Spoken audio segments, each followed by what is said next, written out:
سب بھلا ہے، اچھے اعمال نہیں ہیں، برائیاں ہیں، گناہ ہے، نمازوں سے دور ہیں، اللہ کے گھر سے دور ہیں، تو پریشانی ہے، کرسی ہوتے ہوئے پریشانی ہے، عہدہ ہوتے ہوئے پریشانی ہے۔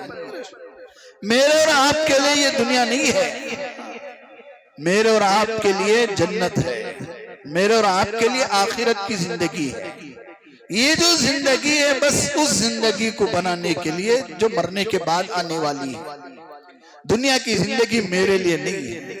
اللہ قرآن مجید میں نبی کریم صلی اللہ علیہ وسلم سے فرمایا وَلَا تَمُدَّنَّ عَيْنَيْكَ إِلَى مَا مَتَّعْنَا بِهِ أَزْوَاجًا مِّن زَهْرَةِ الْحَيَاةِ الدُّنْيَا۔ نبی جی آپ ان کافروں کی طرف نظر اٹھا کے مت دیکھیں کہ ہم نے ان کو کرسیاں دے دی، ہم نے ان کو عہدہ دے دیا، ہم نے ان کو حکومتیں دے دی، ہم نے ان کو دولت دے دی، ہم نے ان کو پیسہ دے دیا، ہم نے ان کو وہ دے دیا وہ دے دیا۔ یہ دنیا کی چند دن کی رونقیں ہیں، چند دن کی۔ مرنے کے بعد یہ لوگ دنیا کے لیے عبرت کا نشان بننے والے ہیں، جیسے نمرود ہے، قارون ہے، شداد ہے، فرعون ہے، یہ لوگ بنیں گے بعد میں عبرت کا نشان۔ بعد والے دیکھیں گے کہ جو لوگ جن کے اشاروں پر بڑی بڑی قیمتی کاریں آ جاتی تھی، بڑی بڑی فلائٹیں آ جاتی تھی، آج بے بس زمین میں مٹی ہو کر پڑے ہوئے ہیں، ان کی کوئی حیثیت نہیں ہے۔ لیکن ایک مسلمان جو کسی کھیتی باڑی کرنے والے جنگل میں رہتا تھا، بکریاں چراتا تھا، لیکن نماز کا وقت آتے ہی وہ اذان دے کر نماز پڑھ لیتا تھا، جب اس کی موت ہوئی وہ مٹی کے اندر گیا، قبر میں اس کا گھر اتنا روشن ہے، اتنا روشن ہے کہ فرشتے اس کے گھر کو دیکھ کر رشک کر رہے۔ یہ کون بندہ ہے؟ دنیا کا منسٹر نہیں تھا، وہ دنیا کا دولت مند آدمی نہیں تھا، ایک کسان، ایک چرواہا جو اللہ کے حکم کو اس جنگل میں بھی پورا کرتا تھا۔ اللہ نے اس کے گھر کو اتنا منور بنایا کہ فرشتے رشک کر رہے۔ تو میرا اور آپ کا گھر ہے مٹی کے نیچے، اس گھر کو بنانا ہے۔ ہم زمین کے اوپر کے گھر بنانے کے چکر میں لگے ہوئے ہیں، 1 2 10 گز نیچے والا گھر بنانے کی ہمیں کوئی پرواہ نہیں۔ تو یہ شعبان کا مہینہ اس گھر کو بنانے کے لیے، اس آخرت کو بنانے کے لیے، اجر کو کمانے کے لیے، ثواب کو حاصل کرنے کے لیے یہ مبارک مہینہ آیا ہے۔ اجر زیادہ ہے، کام کم ہے، ثواب زیادہ ہے، کام تھوڑا ہے، مزدوری زیادہ ہے۔ نبی کریم صلی اللہ علیہ وآلہ وسلم نے اللہ تعالیٰ سے یہی خواہش فرمائی کہ میری امت کے کام آسان ہونا چاہیے، ثواب زیادہ ہونا چاہیے۔ تو شعبان میں آپ کثرت سے روزہ رکھتے تھے، اور ہم کو بھی فرمایا کہ تم بھی کثرت سے روزے رکھو تاکہ رمضان کے آنے سے تمہارے لیے کوئی پریشانی دقت نہ ہو، ایک عادت بن جائے، ایک تمہارا دن بھر کا ایک جو روٹیشن ہے، تمہارا آنے جانے کا جو بھی تمہارا کام دھندا ہے، معمولات ہے، وہ رمضان تک برابر ہو جائے، رمضان کے روزے رکھنے میں کوئی فرق نہ ہو۔ اس لیے کہ جیسے رمضان آئے گا تو تمہیں روزے رکھنے ہوں گے، رات کو تراویح پڑھنی ہوگی، قرآن پڑھنا ہوگا، کوئی دقت نہ ہو، اس کے لیے شعبان سے تیاری۔ اس لیے علماء فرماتے ہیں کہ شعبان کا مہینہ دراصل رمضان کا استقبال ہے، رمضان کا مقدمہ ہے، رمضان کا مقدمہ۔ جیسے کسی جگہ جنگ میں جانا ہے یا کسی جگہ پروگرام کرنا ہے، اس پروگرام کے شروع ہونے سے پہلے ایک ٹیم جاتی ہے، جا کے اس جگہ کا جائزہ لیتی ہے، تاکہ جیسے ہی جلسہ شروع ہوگا، پروگرام شروع ہوگا، کوئی دقت نہ ہو، کوئی کمی نہ ہو۔ تو وہ جو ٹیم پہلے جاتی ہے اسے عربی میں مقدمۃ الجیش کہتے ہیں۔ لشکر سے پہلے ایک لشکر جاتا ہے، چھوٹا سا لشکر، ایک ٹیم جانے سے پہلے چھوٹی ٹیم جاتی ہے اور جا کے حالات کا جائزہ لیتی ہے، تاکہ جب اصل کام شروع ہوگا کوئی دقت نہ ہو، پریشانی نہ ہو، کمی نہ ہو۔ تو رمضان آنے سے پہلے یہ شعبان آ گیا تاکہ رمضان میں آنے سے کوئی دقت، کوئی کمی پیشی نہ ہو، اس کی تیاری ہم سب کو کرنا ہے۔ کام دھندوں کی ترتیب، دکان کی، کاروبار کی کوئی ایسی ترتیب بنا لو جیسے رمضان آئے گا تو رمضان کی عبادتوں میں کسی طرح کی کوئی کمی پیشی نہ ہو، دقت نہ ہو۔ اس کے لیے شعبان کا مہینہ آتا ہے تو رسول کریم صلی اللہ علیہ وآلہ وسلم کا معمول تھا کہ شعبان کے مہینے میں آپ کثرت سے روزہ رکھتے تھے اور دعا بھی فرماتے تھے، بارک لنا فی رجب و شعبان وبلغنا رمضان۔ رمضان حاصل کرنے کی آپ دعا فرماتے تھے، ہمیں اور آپ کو بھی اس کا معمول کرنا چاہیے اور شعبان المعظم کی ہمیں واقعی قدر کرنی چاہیے۔ جتنا ہم قدر کریں گے اتنا ہم ثواب زیادہ کمائیں گے، اور رمضان آئے گا تو کوئی دقت نہیں ہوگی۔ تو رمضان کا، شعبان کا پیغام یہی ہے کہ ہم رمضان کی تیاری شعبان کے مہینے سے شروع کر دیں۔ کھانے پینے کا نظام، کاروبار کا نظام، سونے کا نظام، اپنے جو بھی معمولات ٹائم ٹیبل بنے ہوئے ہیں اس کی ایک ترتیب بنا لو۔ کام ترتیب دینے سے آسان ہوتا ہے، ترتیب نہیں دو گے بے ترتیب کام آسان نہیں ہوتا اور پورا بھی نہیں ہوتا، وہ کام ہمیشہ ادھورا رہ جاتا ہے۔ اسی لیے رسول کریم صلی اللہ علیہ وسلم نے امت کو تعلیم دی کہ شعبان کے مہینے ہی سے رمضان کی تیاری کرو۔ تو شعبان کی آج پہلی تاریخ ہے، اس کے بعد پورا مہینہ ہم ایک ترتیب بنائیں، معمول بنائیں، تلاوت کا، نمازوں کا، ذکر و اذکار کا اور روزے رکھنے کا، تاکہ رمضان آئے گا تو کسی طرح کی دقت اور پریشانی نہ ہو۔ اور دوسری تیاری جو ہماری ہے وہ بولنے کی ضرورت نہیں ہے، کپڑے لینے کا، ٹیلر کو ڈالنے کا، پرچیسنگ کرنے کا، وہ ماشاءاللہ ہمارے بھائیاں رجب سے کرنا شروع کروا، وہ بتانے کی ضرورت نہیں ہے۔ اصل تیاری نمازوں کی، اصل تیاری روزوں کی، اصل تیاری تلاوت کی۔ جس تیاری کو کرنے کا کہا جا رہا ہے ہم اس کی فکر نہ کریں تو یہ بڑی محرومی کی بات ہے۔ اللہ پاک ہم سب کو یہ دونوں مہینوں کی قدر کرنے کی توفیق عطا فرمائے، زیادہ سے زیادہ خیر اور ثواب کے کام میں آگے آنے کی توفیق عطا فرمائے، سستی، کاہلی اور غفلت سے ہماری پوری حفاظت فرمائے، نمازوں آنے سے پوری فرمائے، آپ کے کاروبار اور تجارت میں خوب ترقی اور برکت عطا فرمائے۔ وآخر دعوانا ان الحمدللہ رب العالمین۔